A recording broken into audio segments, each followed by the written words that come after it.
सहना भवतु सहनो भुनक्तु सह वीर्यं करवावहै तेजस्विनामधीतमस्तु मा विद्विषावहै। ॐ शान्ति शान्ति शान्तिः।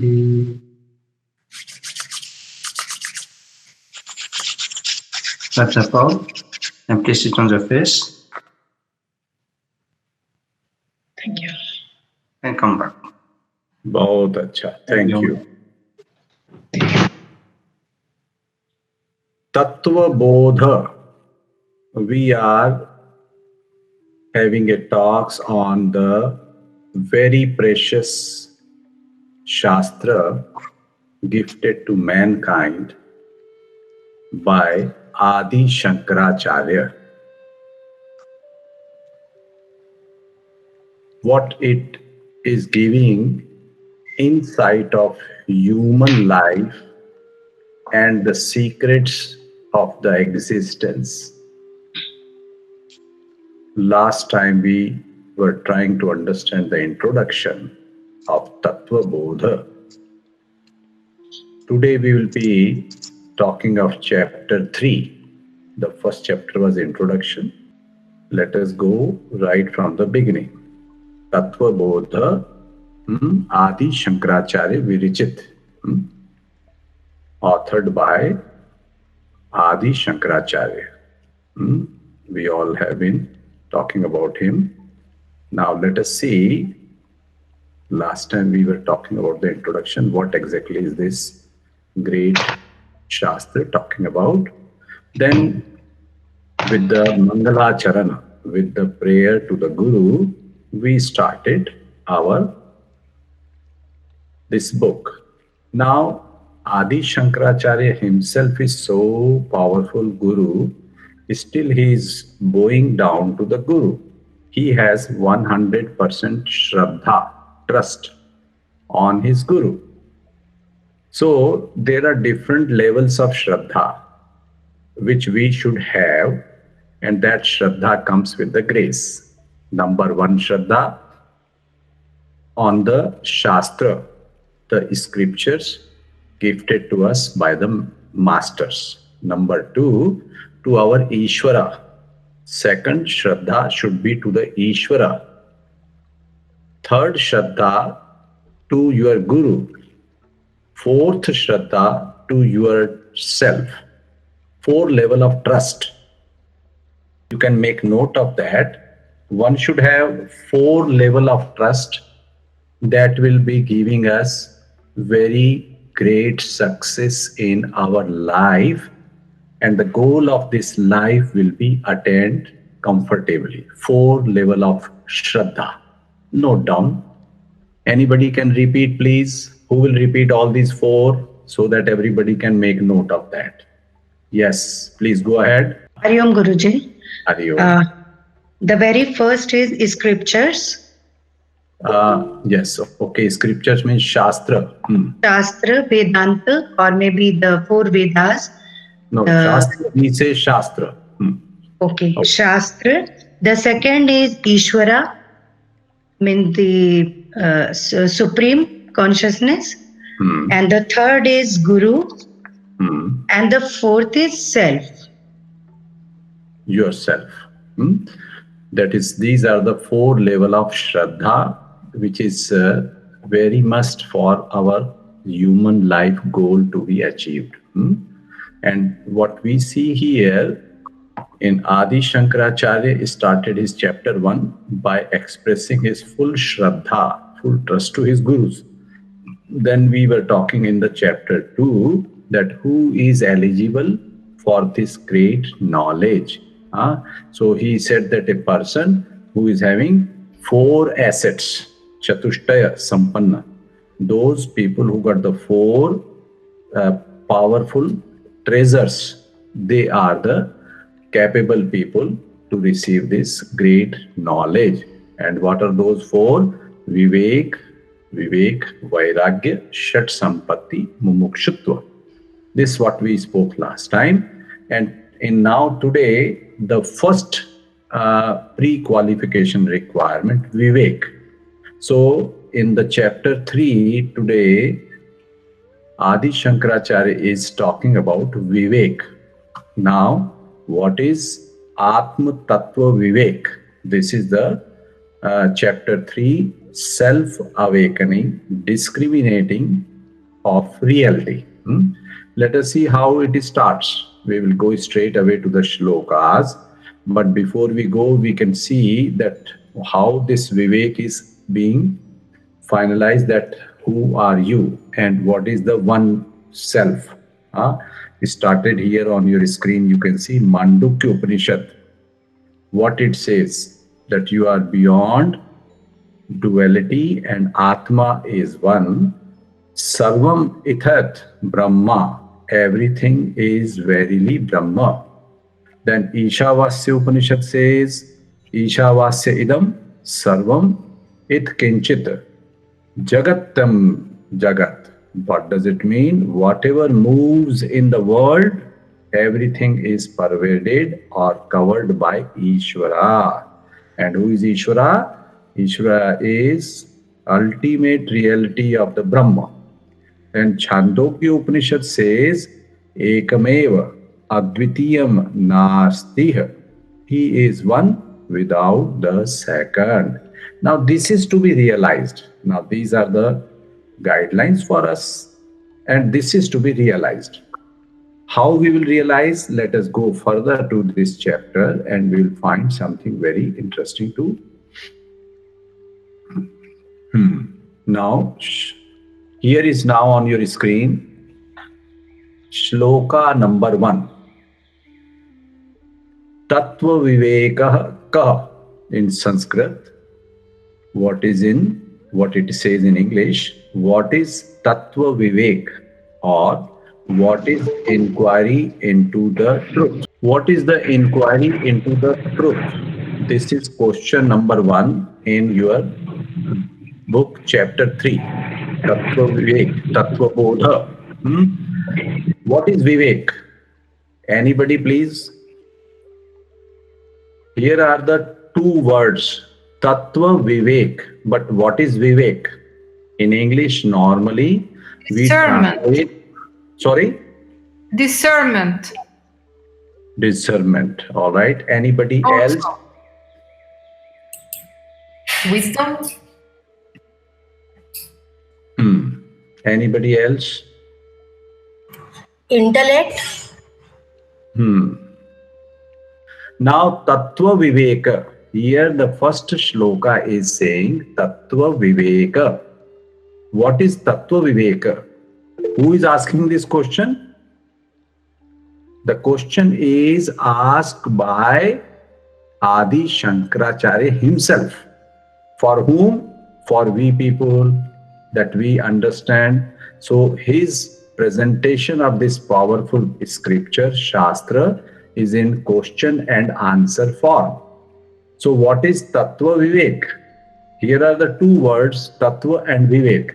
Then what answer he gives? Let us go to the next shloka. Atma Satyam Tadatyam Sarva Mithyeti. Atma is the only truth. Rest all is unreal. Realization of this fact is called Tattva Vivek. सत्य केवल आत्मा है और उससे अलग सब झूठ है. What does it mean? That only Atma is the truth. Rest all is not supreme truth. This is to be realized. If you realize this fact, the fact of real and unreal, discrimination power is called Tattva Viveka. Please, again, this is cell phone. You all know it. How you know it? Because it has been taught to you. Now, this is body. You all know it. That is river. That is mountain. These all are very well clear to you. There is no doubt. But you are Atma. Do you know this? Can you say this statement that I am Atma. Very difficult. As you can say that this is cell phone, similarly, can you say that I know Atma? Atma is real and others are unreal. The way you say this is cell phone, this is book, similar way, when you will be very clear that Atma is the only supreme truth, rest all are the either lower truth or false.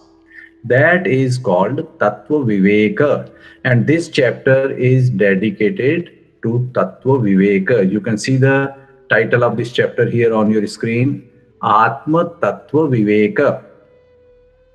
Let me also tell one thing beautiful, how this chapter name are coming up. Normally, when we used to study in the school, first teacher will tell, write an essay on any one topic. Okay, you write one essay of 2 pages. Then teacher will tell you, okay, now please make it summary in 2 paragraphs. So 2 pages will be condensed in 2 paragraphs. Then again, teacher will say, condense it into 1 paragraph. Then again, teacher will say, condense it into 1 line. Then again, teacher will say, condense it, give the name of your topic on which you were writing the essay. So topic is the expansion of the subject matter. Here, Atma Tattva Vivek, self-awakening, discriminating of the reality. So the discrimination power of reality, the supreme truth, and unreal is called Tattva Vivek. This is what you see. This is what you can observe in shloka number 2. Atma Satyam means Atma is Satya. Tadanyatha Sarvam Mithyati. Rest all are false or unreal. Now here you may have another question, that how everything else is unreal or false. You are alive. You are sitting on a chair or on a yoga asana. This is false or truth? You will say, no, Guruji, this is truth. But is it permanent? Will you remain there on this seat, on this asana, on this yoga mat forever? Will you be there? No. You were there on your yoga asana forever? No. So that is a temporary truth. So they call in yogic science is false or unreal. Now let us see question number 3, very powerful. आत्मा किसे कहते हैं? What is Atma? Now, let us not try to go into the answer right now. I will not go to the next shloka. Adi Shankaracharya is giving the answer. What is Atma? Let me try to ask all of you, if you are knowing what is Atma, please tell in 1 line. If you know, please tell. Raise your hand and tell your divine words, what is Atma? Anybody, please? Pure consciousness. Very good Divine. translation. This is English translation. But what is Atma? The self, the higher self, the self, Self. the ultimate self, with big Okay. S. बहुत अच्छा मां Shanta. Good efforts. Let us see the answer. What answer is given by Adi Shankaracharya? Now this is now shloka number 4. स्थूल सूक्ष्म कारण शरीर द्वयतिरिक्तः पंचकोशातीतः सन्नवस्था त्रय साक्षी सच्चिदानंद स्वरूपः संन्यस्त अस्थितस् आत्मा, जो स्थूल सूक्ष्म और कारण शरीर से अलग है, पंच कोशों के पार है, तीनों अवस्थाओं का साक्षी है, और जो सच्चिदानंद स्वरूप है उसे आत्मा कहते हैं. Let me see in English now. Atma is that which is separate from sthul, gross, sukshma, subtle, and karan, causal body, which is beyond 5 koshas, 5 sheaths, or 5 bodies, which is witness of the 3 avasthas, 3 states, and is Satchidanand. Sat is existence, Chit is knowledge, Anand is bliss. That is Atma. Let us now try to understand. This is one of the definition which should not be tampered with. Anybody in your life, if sometime is asking you what is Atma, please don't get confused. This definition is very clear. Now, first you have to understand the definition. Then absorb the definition in your system, memorize it. Then we have to practice it to realize it, that these words should not remain only words. In yoga, many times question is asked, what is yoga? Many times you people give answer, Atma meets Paramatma, consciousness meets Supreme Consciousness is yoga. Atma is merging with Paramatma is yoga. Individual energy meets with the Supreme Energy is yoga. So if you do not know Atma, then how you will be giving the definition of yoga? So for that, you have to know what is Atma. And this is what is given very clear definition. Atma. Let us try to understand word by word, little more deep. What is that? Atma is separate from gross body. Which is gross body? Which is you are seeing, you are sitting on your chair, on your yoga mat. This is gross body. Sukshma, which is subtle, which is including your mind, is the Sukshma, subtle body. And causal body, because of causal body, these 2 bodies are there. Which are these 2 bodies? Gross and subtle body are born because of causal body. More we'll talk about these bodies in further. And then beyond 5 koshas, you all are aspirant and students of yoga, yoga therapy. You know what are these 5 koshas. You know what are these 5 sheaths, 5 bodies. Then witness to the 3 avastha. What are these 3 states? Jagrat, Swapna, Sushupti. Now what is Jagrat? Awaken. Right now you all are sitting. This is Jagrat. Second is Swapna, when you are dreaming. Third is Sushupti, deep sleep. And all the 3 states of your life are being witnessed by Atma. Who is the witness to these 3 states? Is Atma. Then what is the final conclusion? Atma is Satchidananda Swarupa Shivoham Shivoham.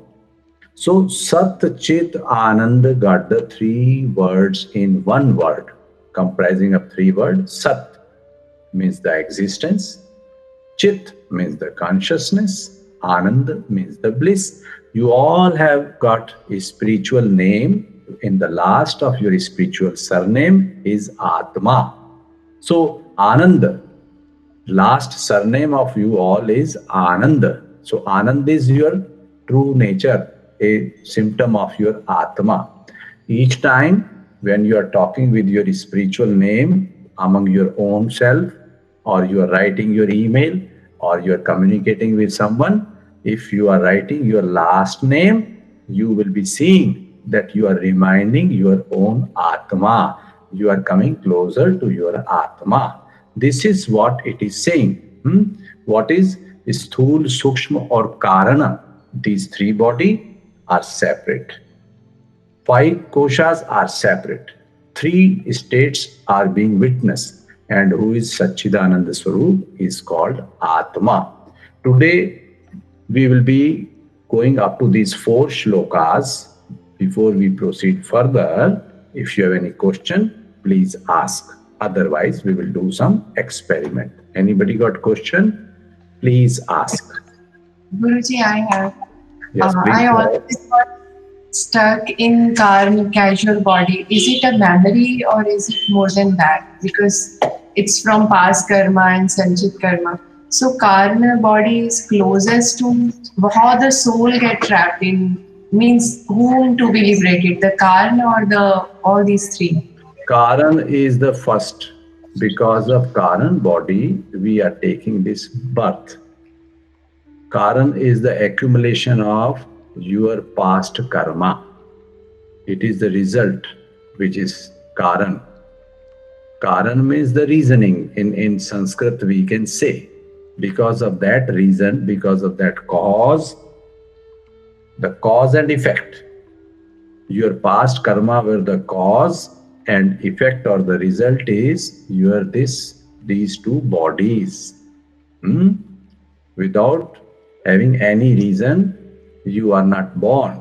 So birth, rebirth, coming into this birth, this is because of Karana Sharira. More it will come in the further shlokas about Karana Sharir. Something more is discussed and talk about Adi Shankaracharya. We will talk a little more later. Anybody else, please?